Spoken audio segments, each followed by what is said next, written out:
Hello, my name is Olivia Grinage and I represent the Wellington High School chapter of Florida FCCLA in District 8 as a Level 3 Senior Interior Design competitor. I first just wanted to thank you so much for meeting with me virtually today. As my last interior design project in FCCLA ever, it is my pleasure to introduce to you A Home and a Workplace by Olivia Grinage Designs. These boards represent my vision for the new bohemian-inspired home for John and Michelle Smith and their son David.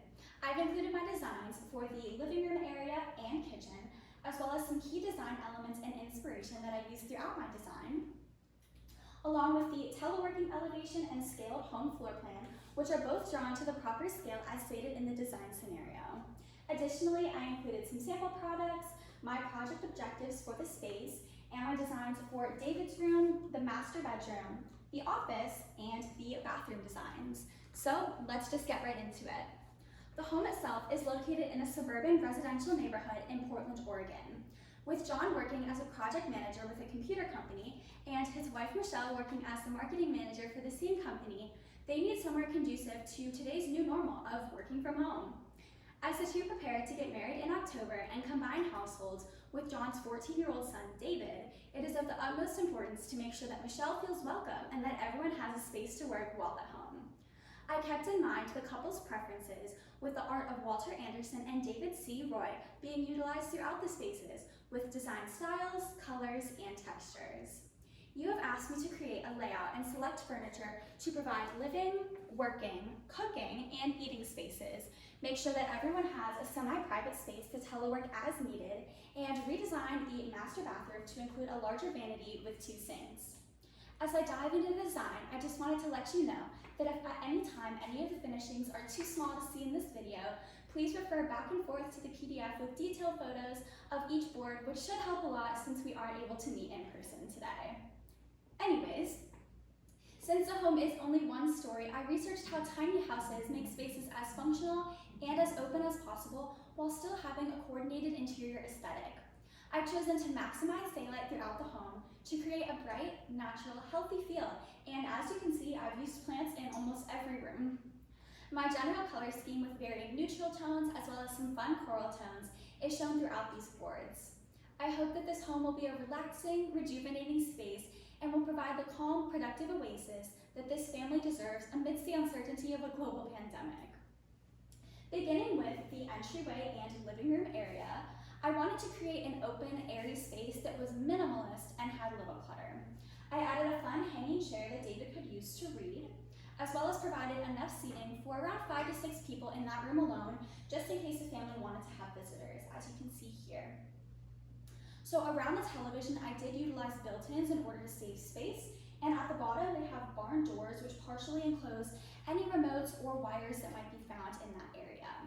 The rug in this space is a simple, fluffy tan one, since Portland can get decently chilly during the winter, especially with hardwood floors.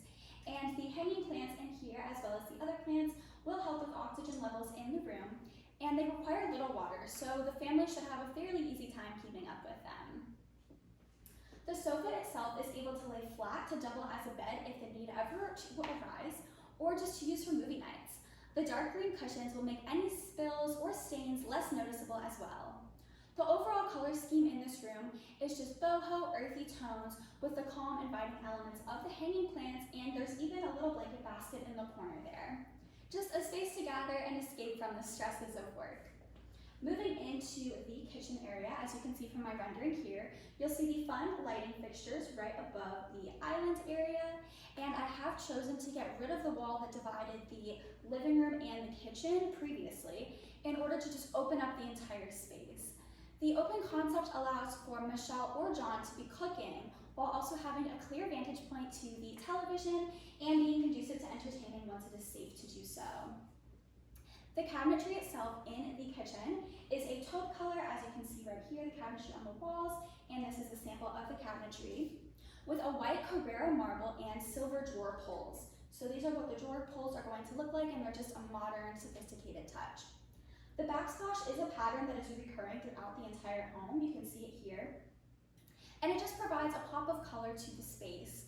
Behind the induction stove, which is right there, you can see I've added a pot filler to make it easier for meals like pasta, for example, and there will be extra electrical outlets for coffee makers and other small appliances.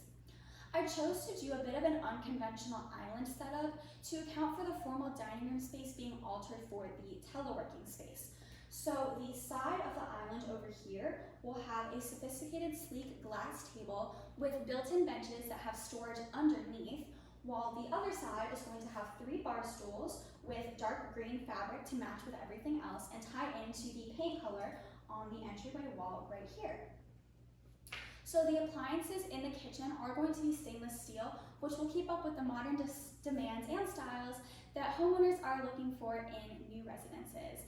And the island will provide plenty of space for meal prepping in this L-shaped area, and they're also going to be able to work on the sides or be able to eat there too. So it's kind of a 3-in-1 island design. Throughout the home, I took inspiration from minimalist bohemian designs, as well as with Roy from his wall art right here, and that allowed me to select an overall color scheme for the entire home.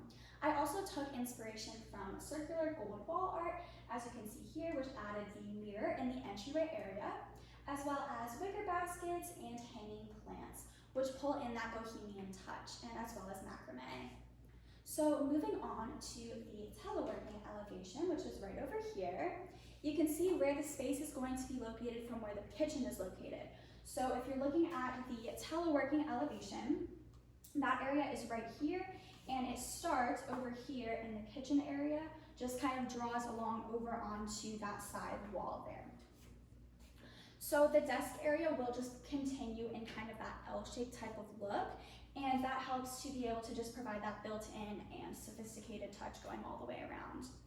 So the material of the desk is a recycled wood product, which matches the material of the TV surround in the living room. So the living room one is the same exact wood pattern as what the teleworking desk is. It is a custom piece that I designed myself for John and Michelle to have a space to work collaboratively if needed. The built-ins here are floating to give it a modern touch, and they are light color to keep the space fresh and productive for working. There is plenty of storage and light as well, and the elevation of the entire teleworking space reflects that.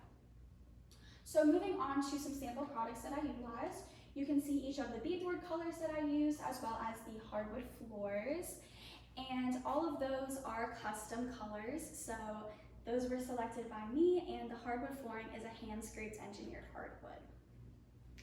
So when it came to this project, I had a number of objectives that guided me to come up with the design solutions for each room.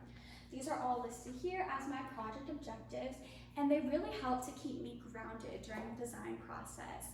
And actually one of the most fun parts for me was designing the floor plan of the entire home.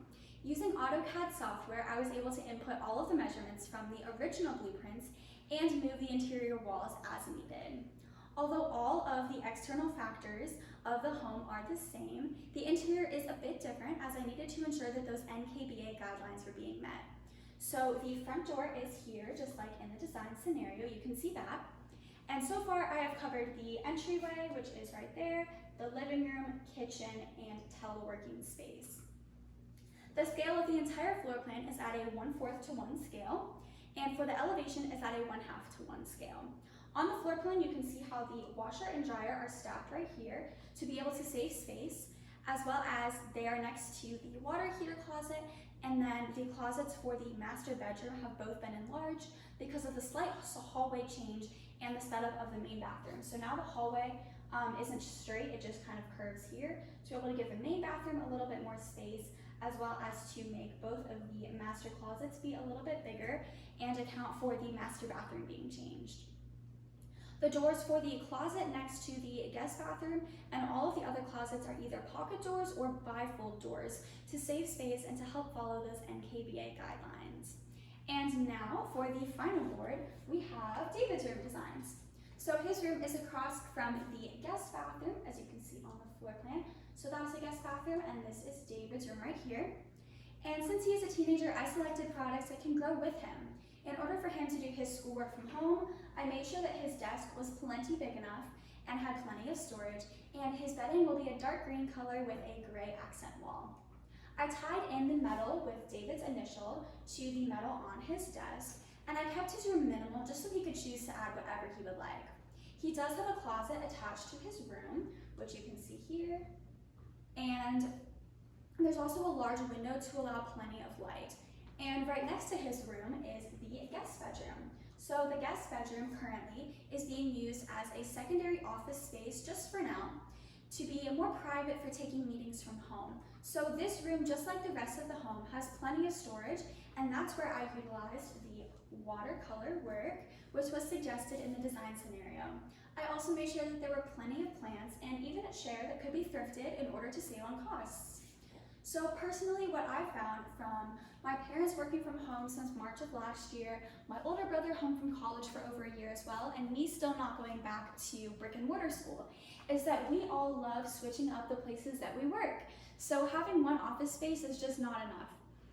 With the way I've set everything up, each member of the family can choose from working at the kitchen island or kitchen table, as you can see from right here. They can also work in the actual teleworking space itself. So David could work here if he wanted to.